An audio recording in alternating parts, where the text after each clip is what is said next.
Oui, chaque fois que nous prenons un moment, seul ou à plusieurs dans notre journée ou dans notre semaine, pour faire halte, pour faire un peu de place à Dieu et aux autres, eh bien, une promesse se renouvelle, celle qu'un feu peut s'allumer au-dedans de nous et de notre vie. Le quotidien peut s'éclairer d'une autre lumière. Cela va changer quelque chose à notre existence. Alors, où que vous vous trouviez, soyez certains que ce temps de culte est fait pour vous et que le Seigneur viendra l'illuminer de sa présence, que sa grâce, que sa paix vous soient communiquées là où vous êtes, ici et maintenant. Nous sommes reconnaissants à Anne, Charles-Émile, Christian, Martine, Romy, Rosimère et Victor de nous recevoir chez eux pendant ce temps de culte et de nous y conduire. Et puis reconnaissant aussi à notre chœur virtuel qui donnera le chant final qui est composé cette semaine par Alex, Christiane, Françoise, Frédéric, Freddy, Gilles, Michel, Nathalie, Philippe Alain, Sylviane et nos deux Hélènes. Ça fait pas moins au total de 20 personnes qui participent à l'animation de ce culte. C'est autant de lumière dans notre vie et de chaleur à partager.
Bonjour, je suis Charles-Émile.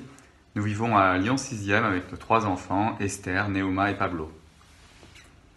Le Seigneur rythme mon pas, point de course. Il me ménage des pauses, des moments calmes. Il m'évoque une image de paix qui restaure ma sérénité. Il me mène au chemin de l'efficacité, dans la liberté d'esprit, et son allure est pacifiante. Aurais-je quantité de choses à faire, je ne vivrai pas sur les nerfs, car il est là. Il me prépare fraîcheur et renouveau, alors que j'ai tous les jours à me battre. et ma coupe déborde d'un joyeux dynamisme. Oui, j'en suis sûre. Harmonie et acceptation rythmeront mes heures et je marcherai tout le jour au pas du Seigneur. Amen. Amen.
Première lecture,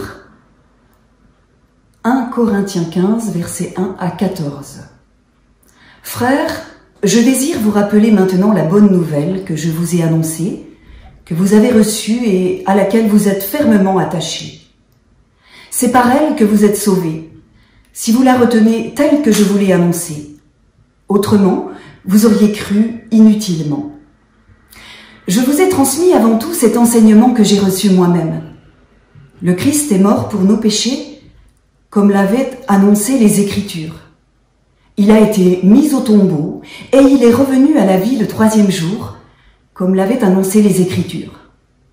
Il est apparu à Pierre, puis aux 12 apôtres.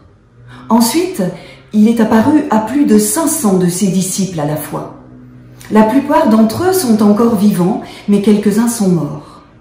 Ensuite, il est apparu à Jacques, puis à tous les apôtres.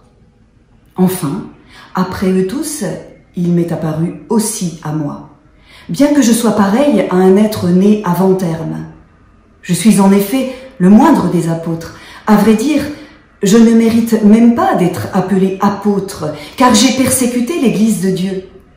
Mais par la grâce de Dieu, je suis ce que je suis. Et la grâce qu'il m'a accordée n'a pas été inefficace. Au contraire, j'ai travaillé plus que tous les autres apôtres. Non pas moi en réalité, mais la grâce de Dieu qui agit en moi. Ainsi, que ce soit moi, que ce soit eux, voilà ce que nous prêchons. Voilà ce que vous avez cru. Nous prêchons donc que le Christ est revenu d'entre les morts. Comment alors quelques-uns d'entre vous peuvent-ils dire que les morts ne se relèveront pas? Si tel est le cas, le Christ n'est pas non plus ressuscité, et si le Christ n'est pas ressuscité, nous n'avons rien à prêcher, et vous n'avez rien à croire.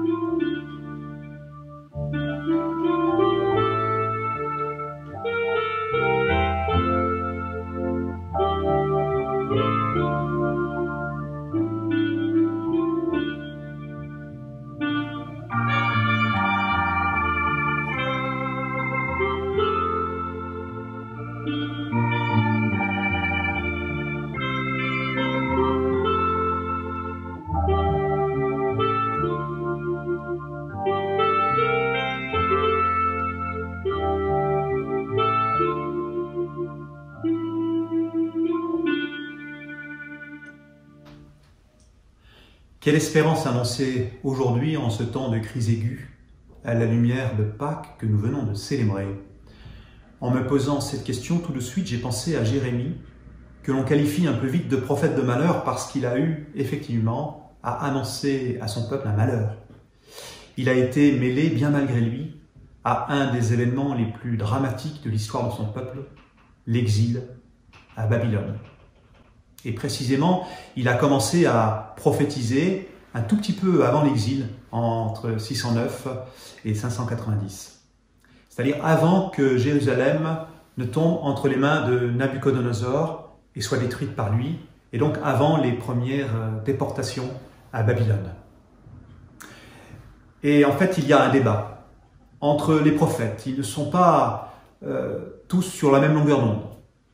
Il y en a qui disent « Nous n'avons rien à craindre, le Seigneur nous protégera. S'il nous a donné Jérusalem et son temple, ce n'est pas pour nous les reprendre maintenant. » Et puis il y a ceux qui disent « Un malheur va survenir à cause des injustices perpétrées, à cause de l'oppression des plus petits, et parce que nous n'avons pas écouté le Seigneur. Alors son jugement va s'abattre sur nous. » Ça, c'est la position de Jérémie, qui n'est pas du tout populaire, bien évidemment. Et après la prise de Jérusalem par l'armée babylonienne, et après les premiers départs en exil, ces deux positions seront conservées. D'un côté, ceux qui disent « Ne vous inquiétez pas, l'exil ne va pas durer longtemps, vous pourrez très vite revenir chez vous et tout redeviendra comme avant. » Et puis, il y a la position de Jérémie qui dit « Cela va durer assez longtemps, au moins 70 ans. Alors, autant s'installer et vivre là où on est. » Et c'est le chapitre que nous allons lire maintenant qui rend compte de ce débat contradictoire. Deuxième lecture, donc, Jérémie 28, versets 1 à 17. La même année, c'est-à-dire la 4e année du règne de Sédécias, roi de Juda, un jour du 5e mois, le prophète Anania, fils d'Azour, de Gabaon, se trouvait au temple. Il s'adressa à Jérémie en présence des prêtres et de tous les gens qui étaient là et lui dit « Voici ce que déclare le Seigneur de l'univers, Dieu d'Israël. Je brise la domination que le roi de Babylone vous impose comme un joug. En effet, avant 2 ans, jour pour jour, je ramènerai ici tous les ustensiles du temple, tous les objets que le roi Nabuchodonosor a pris pour les emporter à Babylone. Je ramènerai aussi Jéconia, fils de Joachim, roi de Juda, avec tous les gens de Juda qui ont été déportés à Babylone, déclare le Seigneur. Oui, je vais briser la domination que le roi de Babylone vous impose comme un joug. » Le prophète Jérémie répondit au prophète Anania en présence des prêtres et de tous les gens qui se trouvaient au temple. « Oui, je souhaite que le Seigneur agisse comme tu l'as dit, qu'il réalise ce que tu as prédit et qu'il ramène de Babylone jusqu'ici tous les ustensiles du temple avec tous les déportés. Seulement, écoute bien ce que je vais vous faire entendre, à toi et à tous ceux qui sont là. Il y a eu des prophètes longtemps avant toi et avant moi. Ces prophètes ont adressé leur message à de grands pays et à d'importants royaumes. Et ils ont annoncé en général la guerre, le malheur et la peste.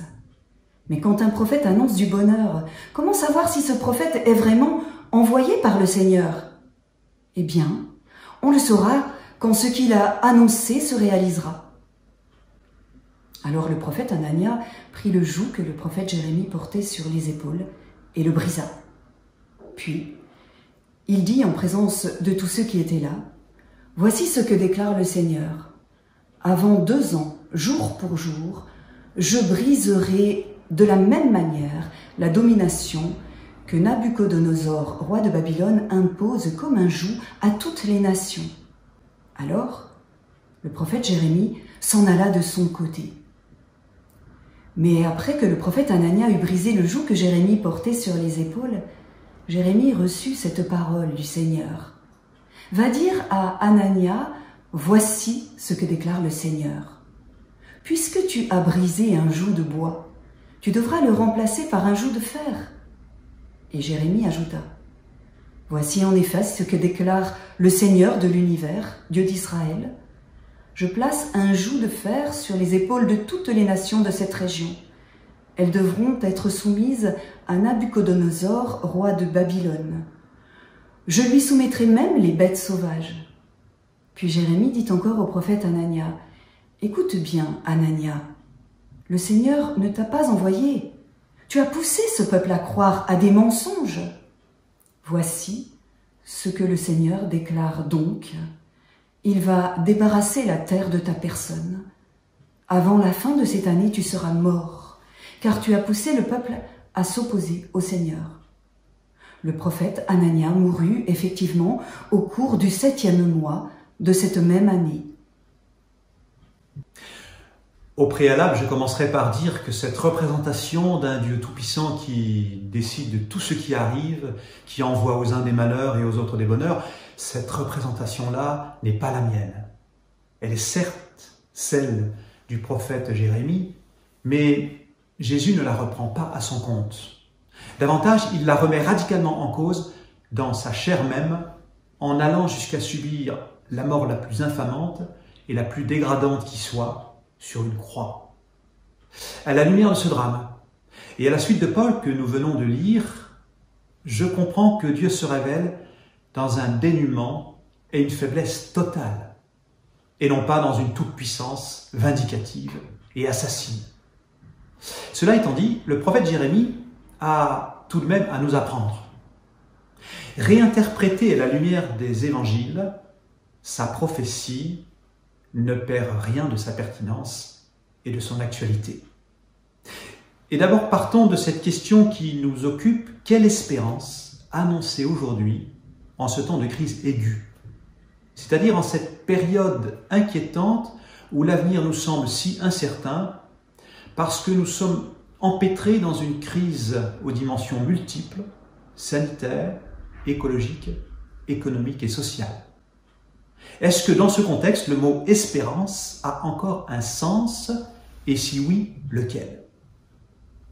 Tout d'abord, à la lecture de Jérémie, je découvre que espérer, ce n'est pas nier la réalité et se convaincre que tout ira bien quand les problèmes arrivent.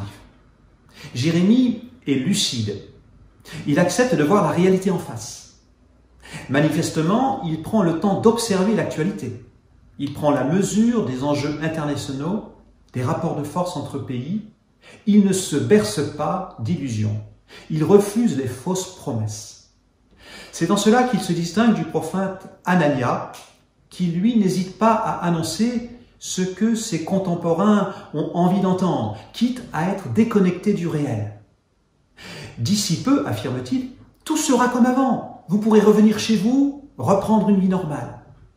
Et il dit cela peut-être par désir de plaire, ou par peur de décevoir, ou bien parce que son désir d'en sortir est si fort qu'il prend le dessus sur la réalité elle-même. Et nous-mêmes, est-ce que nous acceptons de voir la réalité en face?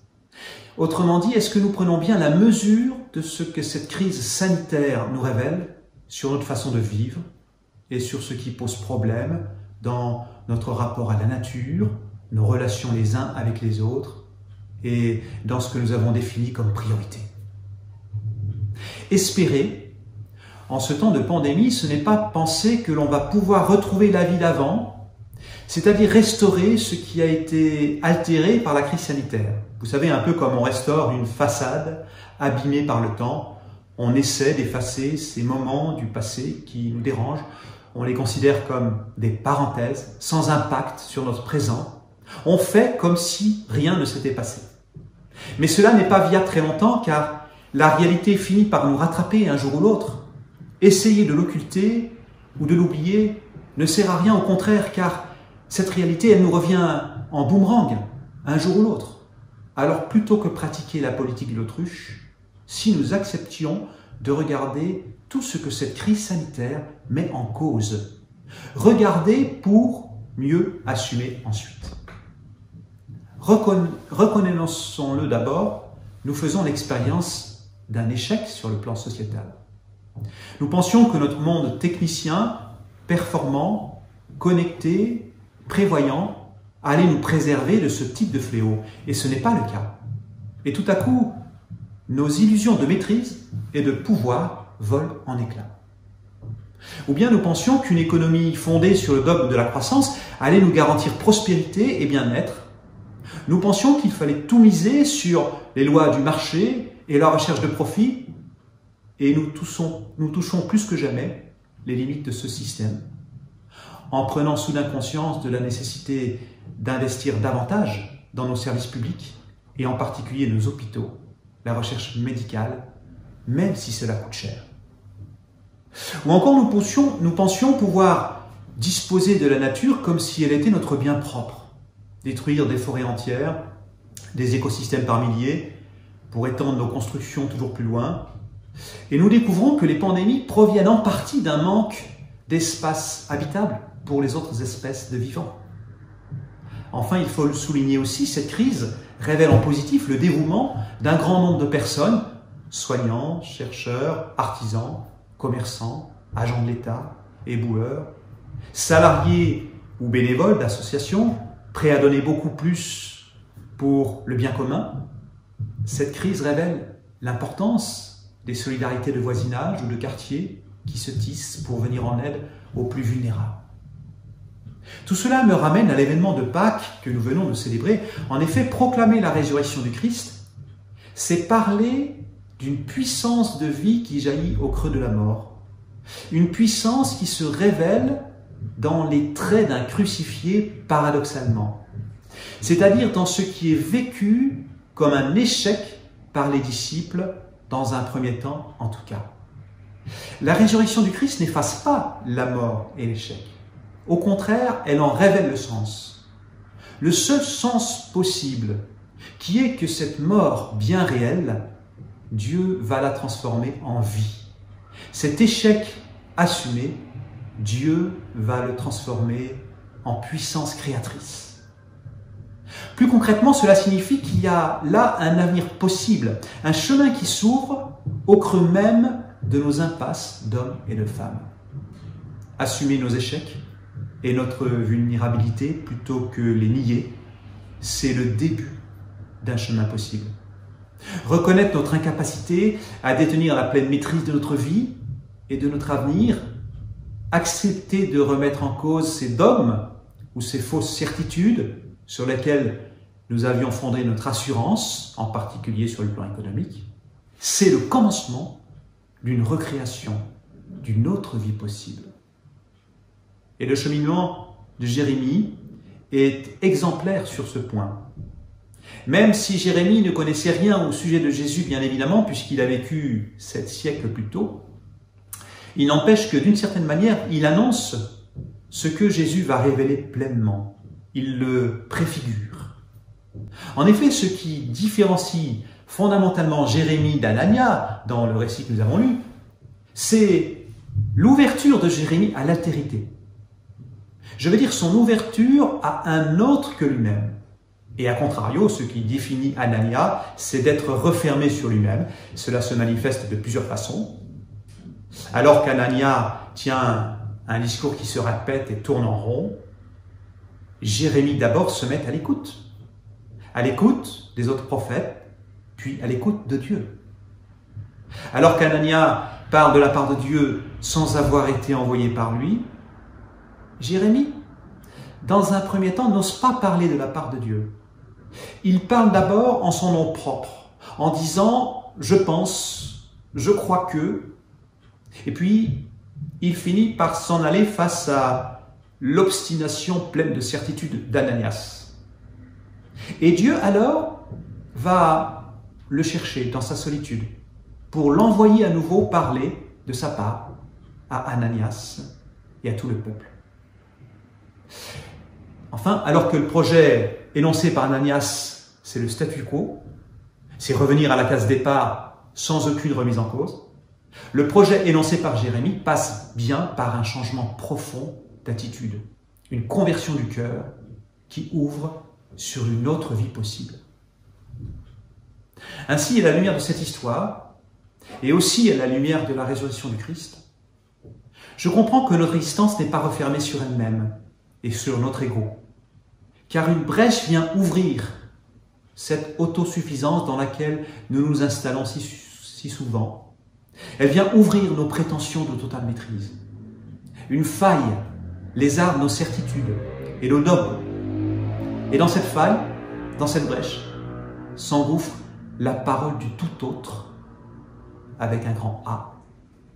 L'autre, celui qui ouvre notre vie sur un avenir possible. C'est, je crois, cette espérance-là que reçoit Jérémie en pleine situation de crise et alors que le retour de l'exil est encore un horizon lointain et hypothétique. Je vous donnerai un avenir et une espérance. Parole de Dieu. Vous m'invoquerez et vous pourrez partir. Vous me prierez et je vous écouterai. Vous me chercherez et vous me trouverez, car vous me chercherez de tout votre cœur, je me laisserai trouver par vous. Ainsi, vous l'avez compris, si ce confinement auquel nous sommes contraints pour des raisons sanitaires est un enfermement, il y a un autre enfermement qui nous menace. Il est en nous, celui-là, dans notre esprit et notre cœur. Il est ce repli sur nos prétentions et nos certitudes dogmatiques.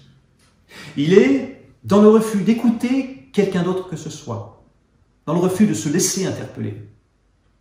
Alors, écoutez le Seigneur, exhorte Jérémie. Ne soyez pas dans le déni de la réalité, acceptez-la, assumez-la, vivez pleinement là où vous êtes. Construisez, plantez, tissez des relations les uns avec les autres, intercédez pour ceux qui vous entourent, interrogez-vous aussi sur les raisons de cette crise que vous traversez. Bref, changez votre façon de vivre et choisissez ce qui fait vivre plutôt que ce qui fait mourir. Ouvrez-vous à l'altérité. Je vous donnerai un avenir et une espérance, dit le Seigneur. Vous me chercherez de tout votre cœur, je me laisserai trouver par vous. Amen.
Nous prions les uns pour les autres et pour le monde.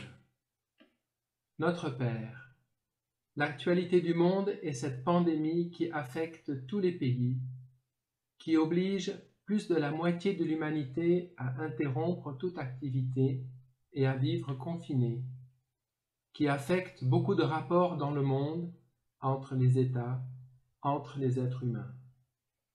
Elle nous rappelle brutalement la fragilité de beaucoup de choses, de nous-mêmes et de la vie. Nous nous remettons entre tes mains, comme tu nous appelles à le faire chaque jour et à tout instant. Et nous te remettons celles et ceux qui sont malades du virus, celles et ceux qui les soignent et les assistent, celles et ceux qui travaillent en assurant les services indispensables.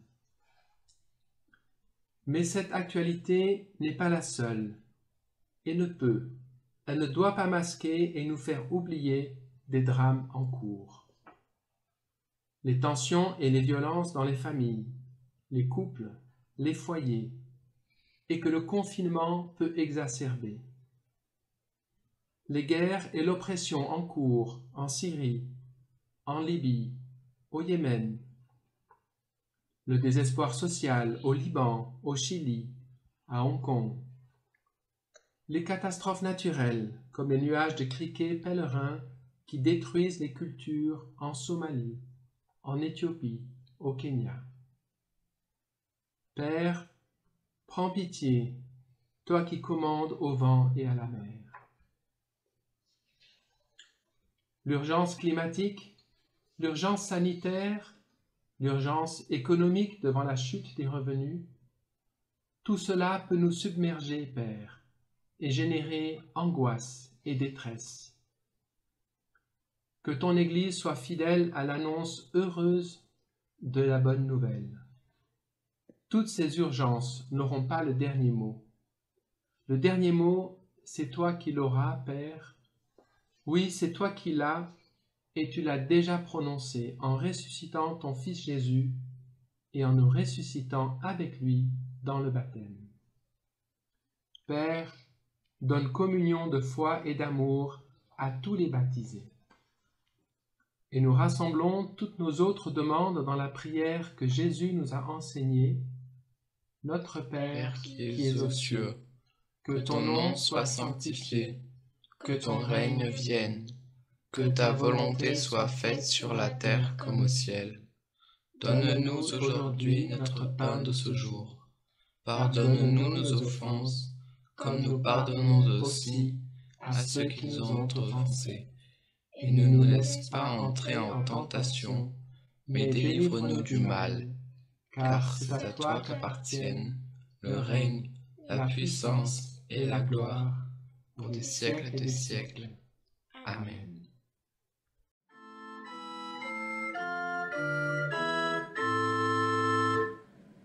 Ô Jésus, ta croix domine les temps, les peuples, les lieux, et toute grande s'incline sur la terre et dans les cieux.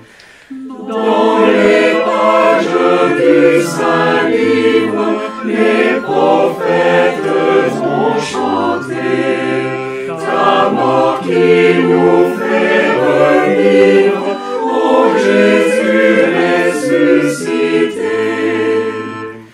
Si brisés par la souffrance, nous voulons fuir loin de toi. Tu remplis toute distance, tu nous tiens près de ta croix.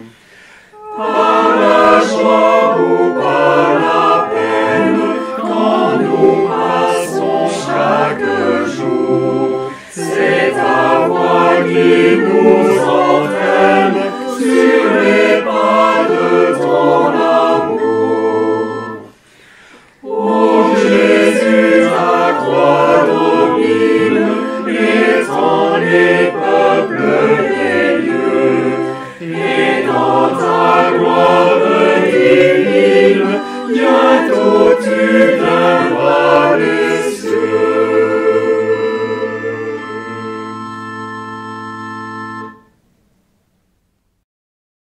Frères et sœurs, ce culte s'achève dans quelques instants. Je vais souffler cette bougie. Mais ce n'est pas pour autant qu'il nous faut nous attrister, au contraire. Je connais un lieu où on a l'habitude de dire à la fin de l'office, au moment où on souffle la bougie, ce n'est pas une manière d'éteindre ce qui a été vécu, mais au contraire, une manière de l'intérioriser pour que le feu du partage puisse continuer à brûler en nous, que la veille de la prière, la veille de la parole partagée grandisse au-dedans de chacun.